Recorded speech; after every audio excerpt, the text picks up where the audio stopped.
Chris Lee and Blayne Gilmer here to review Georgia's game with Florida, once known as the world's largest outdoor cocktail party. Guess not politically correct to say that anymore, but we just did. This one will be at EverBank Stadium in Jacksonville, Florida. That's what should be unpolitically correct, to call something EverBank Yes, Stadium. I mean, I take more offense at that. But anyway, the Bulldogs, 14.5-point favorites, 48.5-point over-under, making for a predicted final of 32-17 at Georgia, according to Vegas, as we do this on Sunday night. Other lines is predicted by computers. Georgia by 15, according to ESPN's FPI, also by SP Plus and Team Rankings. Jeff Sagarin sees this a little closer. The Bulldogs just 11-point favorites in that. And again, this is considered a neutral site game. So I built that into the equation here. This one on CBS, and frankly, Blayne, a little more interesting than I think both of us figured it might be heading into the year. yeah, for sure. I think Florida has exceeded expectations in terms of the level of quarterback play. Graham Mertz has, listen, anybody who had eyeballs and saw him at Wisconsin had to have questions coming into this year, because he just did not play at a high level, especially when his best was required. But that has been the exact opposite. He has been his best when his best has been required at Florida, particularly in some late game situations, like in South Carolina this past game that they had before the bye week. So listen, you got to commend him. You got to commend Billy Napier for finding ways to pull the best out of him. As always, injury stuff. We know the Brock Bowers deal. How does Georgia respond to that coming off of their bye week? I do think both of these teams have to be pretty thankful that they had that bye week to kind of round into form a little bit. And now we're going to see who makes the better adjustments coming out of that said bye week, Chris. Yeah, and last we saw both these teams, they looked okay. Florida was, I don't know about dominant in beating Vanderbilt, but pretty close to it. And then wins at South Carolina in a last-minute situation where Graham Mertz throws a touchdown. Georgia was kind of underwhelming in Nashville a couple weekends ago. I was there in the press box for that one after just demolishing Kentucky the week before. So both teams, as you said, take an off week. Georgia will be doing this without Brock Bowers. Oscar Delp will see a bump in his playing time for sure. The Bulldogs averaging 40.1 points a game, Florida giving up 20. Georgia will throw it 54% of the time, 8.6 yards per passing play. Carson Beck's done a really good job there so far. Georgia running for 5.4 per rushing play, 7.1 per snap. Florida's numbers there, 6.0, 5.0, 5.7. Georgia turning it over 1.8% of the time. The Gators only forcing turnovers 1% of the time. And Florida's probably going to need a couple of those to stay in this game. It's going to need a crooked number, I think, to make it interesting. But really, one way you do that is to get pressure. Florida, not a big pressure team. 11 sacks. And Georgia, I know the offensive line has not been what Georgia wants at times, with Mims being hurt. Truss got hurt in the Vandy game. I presume he's going to be back. But Georgia's, with all that, just given up 6 sacks so far. So if you're looking for a way to make turnovers, if you're Florida, there's not an immediately clear recipe right in front of you. Yeah, you gotta get pressure. And even when people have gotten pressure on Carson Beck, he's really performed quite well in that scenario, Chris. I remember the Auburn game; they were heating him up early, and he made a couple of nice throws with people coming right down the pipe there, hitting him in the chest, and him still completing some throws. So I think when you're Florida, what you have to do is limit the big plays, okay? Limit the explosive, and Florida has allowed a lot of explosive runs this year. They've also allowed a lot of pass plays over 10 yards. In fact, they're 111th in the country in that category. It's really, really, been a problem there in terms of that.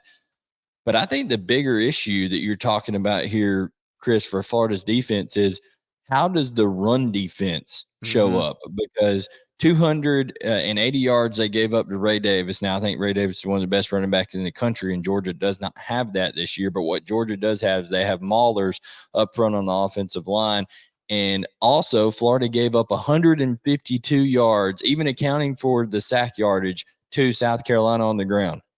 Chris, you and I both know that's kind of like if you say, okay, this dog is how many years old, but now we're going to equivalent that to dog years. Well, if you equivalent South Carolina rushing yards to a normal football team's rushing yards, that's really like giving up 300 yards in that game, because South Carolina is absolutely dreadful in terms of offensive line play and running the football.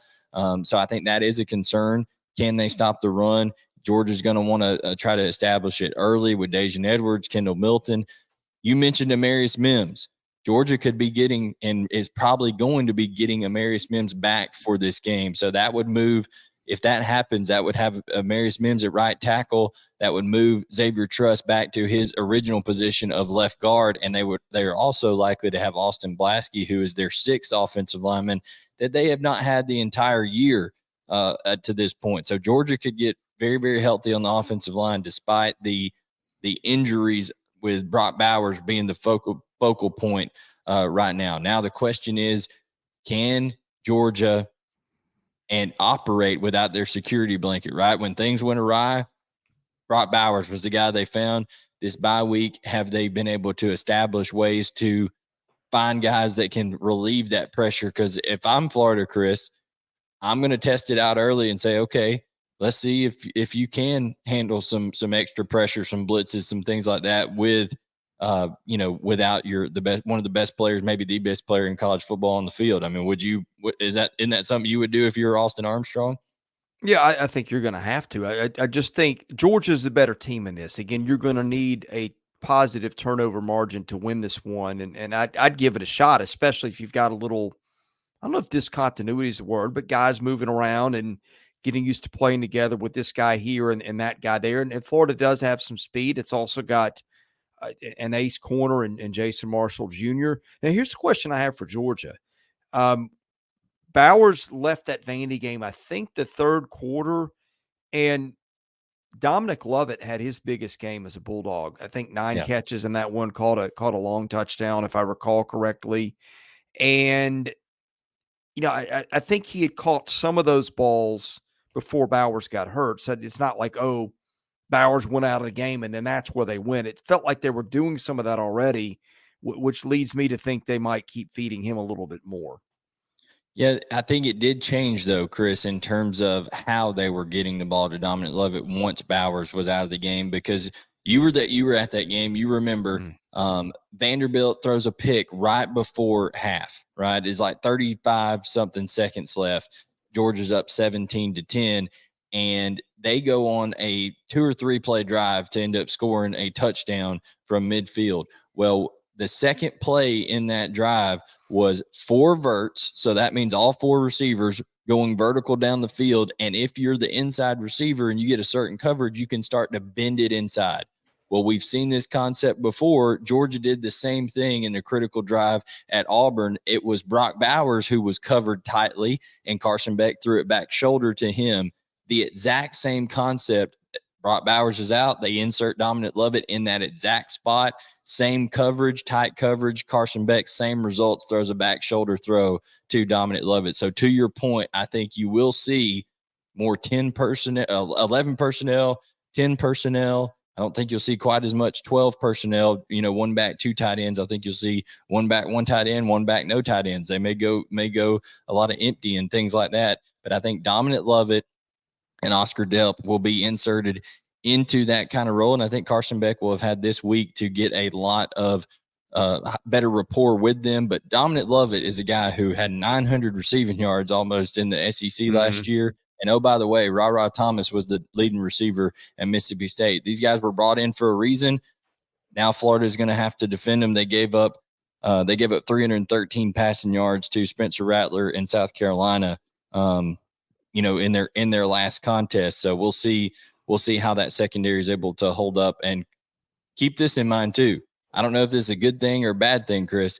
Carson Beck is from Jacksonville, Florida. So this is a homecoming game for him. Will that be extra pressure, or will that be, hey, something he's excited to perform in?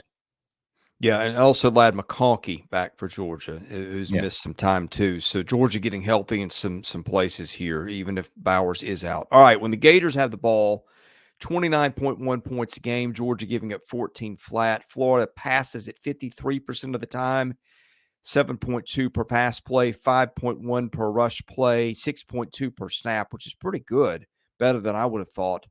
Georgia giving up 4.5, 4.2, 4.4 there across the board. Georgia forcing turnovers on 2.1% of snaps, which is pretty high for Georgia. Turnovers is not really Kirby Smart's team. It's just stone cold getting stops is what they've done. But a little more of that this year. Florida turning it over just 1.3% of the time. That's one of the better numbers in the league. And the story I think we thought coming into the season would be Etienne and Montreal Johnson, and they've not really performed quite up to what we thought. I know Etienne's been hurt a little bit, did have that huge game against Tennessee, but the story really has been Graham Mertz and finding some other guys. Arliss Boardingham, Ricky Pearsall Jr. has been one of the better receivers in the league, and a year of really good receivers. A couple other guys have stepped up too. I think they really spread the ball around last time out. But yeah, Pearsall's been the guy who's made some highlight reel catches. But I think the thing that's been surprising, as you alluded to earlier, Graham Mertz has been crazily accurate so far. And that has allowed them to move the chains, keep possession of the ball. In fact, Florida's only been on the field 55 plays on average as a defense. A lot of that has to do with Graham Mertz keeping the ball where Florida averages 68 yards or 68 snaps a game. Yeah, and partly the reason they average that many snaps per game is because Graham Mertz has been really, really good on third down. How good? Mm-hmm. The best in the SEC, 71.7% completion rate on third down for Graham Mertz. That's the best by far in the SEC. And then you're talking about that is strength on strength because Georgia, Chris, their third down defense, 23.6% of the time is what they're holding their opponent's conversion rate to. That is a insane number, Chris. I don't care. Yeah. I don't care who you're playing, whatever it is. If you're holding people to only converting third downs 23.6% of the time, you're playing at an elite level. So I think you're going to see a bend but don't break type of deal against Florida here because Florida's going to be able to move the football some. But I do think you're going to have to see somebody other than Ricky Pearsall step up in this game for Florida. I do not see Georgia allowing him to beat them, by himself. Like I think they'll make sure to one. You'll probably see Kamari Lassiter on him a lot, playing some man coverage. You'll see some safety help over top with Malachi Starks and Javon Bullard and things like that. Georgia does a good job of mixing up their coverages. So how will Graham Mertz handle that? He's seen a lot of stuff over the years, so I don't think he'll be too daunted by it, but he'll see a lot of different coverages in this game. But really the big question here on the Gator side is when they have not been in the swamp, they have not ran the football well. And this is not in the swamp. This is a neutral site game against South Carolina. And Chris, we have talked about it in our previews. We've talked about it in reactions. Both sides of the lines of scrimmage for South Carolina is not very good. And they were only able to combine the two running backs, Montreal Johnson and Trevor Etienne, for 99 yards rushing. That's well below what they would like for those two to accumulate throughout a game. So I just wonder, can they get the run game going? Georgia has struggled with teams that have quarterback run. They do not struggle to stop running backs from running against them. So can Florida get anything going early with the run game? If they do, then I think you could see Pearsall, Eugene Wilson, Boardingham, Khalil Jackson, those kind of guys start making some plays down the field. But I expect Georgia to, as they always do, Chris, most of the time, you don't see Georgia bring a ton of pressure until you get to some of these bigger games. Like remember the Tennessee game last year. We went into it saying, hey, Georgia hasn't sacked the quarterback a lot. And what'd they do? They went in there and sacked Hendon Hooker a bunch of times. So I think you're going to see Georgia play an inspired brand of football on defense, particularly since knowing they may have to pick up a little bit of slack for the offense with the Brock Bowers injury over there. So I just think it's kind of strength on strength with Graham Mertz, third down proficiency, Georgia's third down defense. And I'm excited to see those two sides of the ball go after it. Yeah, glad you mentioned Eugene Wilson the third. Meant to mention him. He was 6 for 83 in that win against Carolina 2 weeks ago. They had, let's see, what was it? 7 different guys catch a pass for at least 10 yards in that game. So one way to open up your running game is to give the other team a bunch of receivers to be worried about. Pearsall had 10 catches. Wilson had 6. Boardingham had 5. Those guys have really come on lately. So that'll be something to watch too, is if you spread Georgia out. Look, Georgia's been able to handle anything and everything for about 5 years running on defense. I'm not suggesting they can't, but that's one dynamic to watch. Okay, Blayne, let's wrap it up here. Some things I always like to bring up. Penalties. Neither team gets penalized a lot. Georgia gets penalized 42 yards a game and Florida 48. So, yeah, both teams have been fairly disciplined. This game is going to be in Jacksonville. Florida's gotten most of its wins under Billy Napier at home, is played horribly on the road for the most part. This one in Jacksonville, though, neutral site game. So neither here nor there in terms of that. I really, really like the way Florida has come on lately. And Georgia, I think we've had questions about them all year. Doesn't appear to be a team at the level of the last couple of years. I'm still not picking against the Bulldogs in this one, though.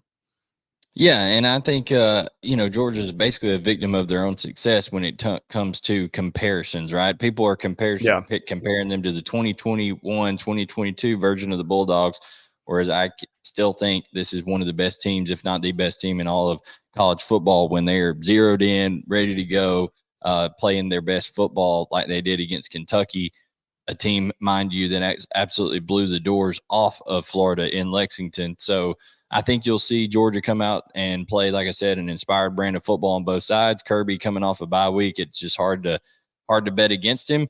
And I think, Georgia continues to kind of continue with the trend of owning this rivalry as of late, and Georgia wins. I don't know about the 14.5. I can see Florida backdoor covering that thing late, but I do feel really, really good about taking the over if you're looking at something in this. Yeah. I think there'll be more than 48.5 scored in this one. So give me Georgia to win, and I'm not taking anything on the points. I just think money line Georgia wins.